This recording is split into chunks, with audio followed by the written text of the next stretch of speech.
This is the Louie T Network. In the Lab Room.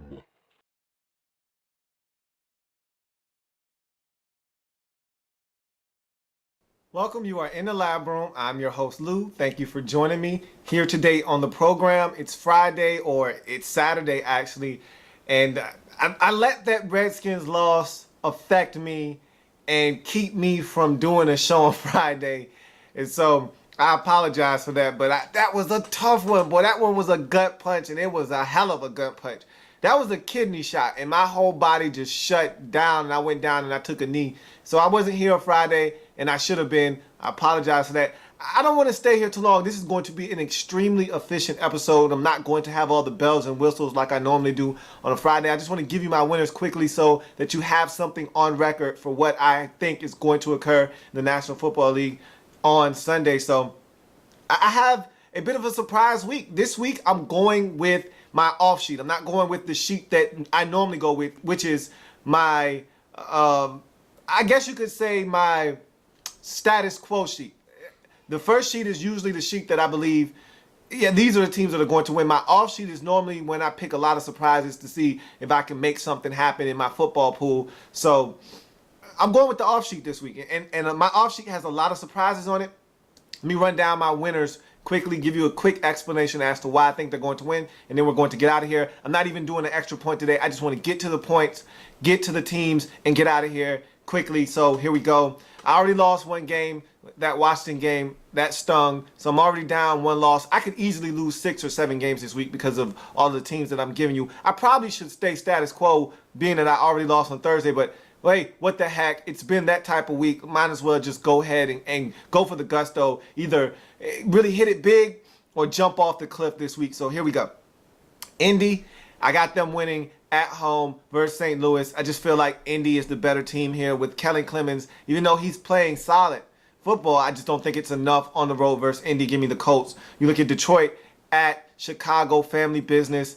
Normally, I would pick the Bears here. On my real sheet, on my status quo sheet, I have the Bears. They're probably going to win this game. I haven't seen the Lions win on the road within the division since 2011, so I really need proof that they can go out on the road and win, but what the heck? Give me Detroit in this game coming off the bye. Chicago's a little shaky. Cutler's coming back. You don't know what you're getting from him in his first game back. Give me Detroit. You look at the next game, Baltimore at home versus Cincinnati. Cincinnati's the better team, but they do not play good football on the road. They're sketchy on the road. I don't trust Baltimore for anything. And I said all of that to say, give me Baltimore at home because I just don't trust Cincinnati. And even though I have Cincinnati on my main sheet, give me Baltimore because I don't trust Cincinnati. And them throwing up all over themselves on Thursday Night Football last week against Miami leads me to believe that they are not going to be able to get it done against Baltimore and run away with this division like they should. Give me the Ravens at home to find a way to win, even though I don't trust the Baltimore Ravens further than I can throw them. And I can't pitch those guys anywhere. You look at the next game, Giants at home versus the Raiders. Don't like the Raiders. I don't like the Giants. Giants are coming off a bye. Give me the Giants. Somehow, some way, the Giants have found a way to win 3 consecutive games if they beat the Raiders. And they've played 3 bad football teams and found a way to win 3 games in a row, which is unbelievable. But the Giants, who were once 0-6, could now be 3-6 on the season with the win, and I expect them to get that at home coming off a bye against the lowly Oakland Raiders. You look at the next game, Tennessee at home versus Jacksonville. The Jaguars are a mess. They're coming off a bye, and I think that the Jacksonville Jaguars actually have a legitimate chance in this game, but there's no way I'm picking an 0-8 or 0-8 Jacksonville Jaguars team to get their first win on the road. I said it's going to be against a team that they know very well. They know the Tennessee Titans, but I also said it's going to come at home. They are not at home in this game. Give me the Tennessee Titans to take care of business. Look at the next game, Philadelphia at Green Bay. If Aaron Rodgers were playing, I wouldn't even need to have an explanation for this game, but he's not. I don't trust Seneca Wallace. I do trust the Packers' run game, but I don't know if I trust their defense enough against the Eagles. Give me Green Bay at home. I just don't think the Eagles are good enough to go into Green Bay, even though on my main sheet I have the Philadelphia Eagles pulling this one out. I don't trust Seneca Wallace, but if he just plays solid football and they can run the ball like they did on Monday night, they've got a legitimate shot of winning this game. I think Clay Matthews might be back. Give me the Green Bay Packers at home. I might regret that one. You look at the next game, Steelers at home versus the Buffalo Bills. This is a toss-up game. EJ Manuel coming back for the first time in about a month since he sprained that MCL.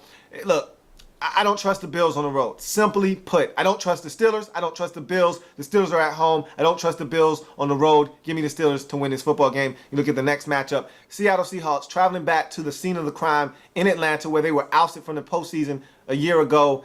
They're looking for a measure of revenge in this football game, and I actually don't think that they get it. You're getting a healthy Roddy White back. You're getting Sean Witherspoon back, the best defensive player on that Atlanta Falcons football team. They're at home. The Seahawks have been reeling the last couple of weeks. I think they might be getting back some of their players, but I don't think it's enough. Give me the Atlanta Falcons in an upset win against the Seattle Seahawks in this football game. Again, that's probably a game that I'll regret, but I feel good about this one. Give me the Atlanta Falcons to take care of business at home versus the Seattle Seahawks. You look at the next matchup, probably the marquee matchup of the weekend. Carolina Panthers at the San Francisco 49ers, two of the better scrambling quarterbacks in the league. I really am going to enjoy watching this football game, but when it's all said and done, I feel like the San Francisco 49ers coming off their bye, they're at home. They're going to find a way to get it done. They rediscovered the running game. The Panthers are a really good defensive football team, but so are the San Francisco 49ers. I didn't really like what I saw out of Cam Newton last week against the Atlanta Falcons, turning the football over in some key spots. If he does that against the San Francisco 49ers, they will not be as lucky as they were a week ago. Give me the San Francisco 49ers to find a way to win this game at home against the Carolina Panthers, who are hot, riding a 4-game winning streak. You look at the next matchup, Denver on the road against San Diego. This is going to be a good game. It's AFC West, family business, but the Broncos are coming off of a bye week. No John Fox in this one. I don't know if that's going to be a detriment to them or if it's going to be somewhat of a boost. Are they going to go out and play for John Fox, or are they going to be missing his leadership on the sidelines? That remains to be seen, but the Denver Broncos are the better football team here. But don't be surprised if San Diego jumps up and bites them. They play some really good offense, and they're at home, and they play a good brand of football when they're home. But I just don't think they do enough in this game to beat Denver. Give me Peyton Manning and that group in Denver to take care of business on the road in San Diego. You look at the Arizona Cardinals hosting the Houston Texans. Cardinals coming off of a bye week. The Texans, I really like what they're doing with Case Keenum, but they're not finding ways to win. And oh, by the way, Wade Phillips is their new interim head coach. I don't trust Wade Phillips for anything other than coaching up defense. He's coaching the whole team. That means that they're going to lose this game. Give me Arizona coming off the bye to take care of business at home versus the Houston Texans. You look at the next one, and this is a big one. Sunday Night Football, Dallas Cowboys at the New Orleans Saints.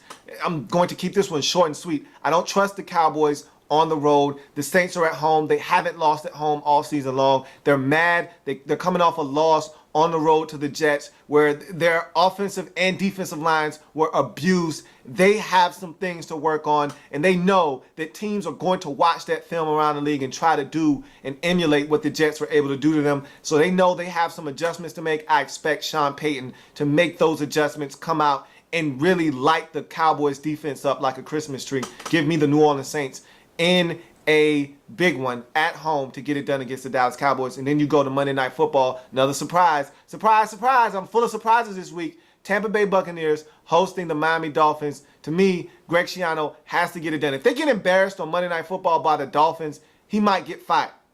And if he doesn't get fired, he'll be fired at the end of the season if they get embarrassed here on Monday night. This is a chance for him to save his job right here.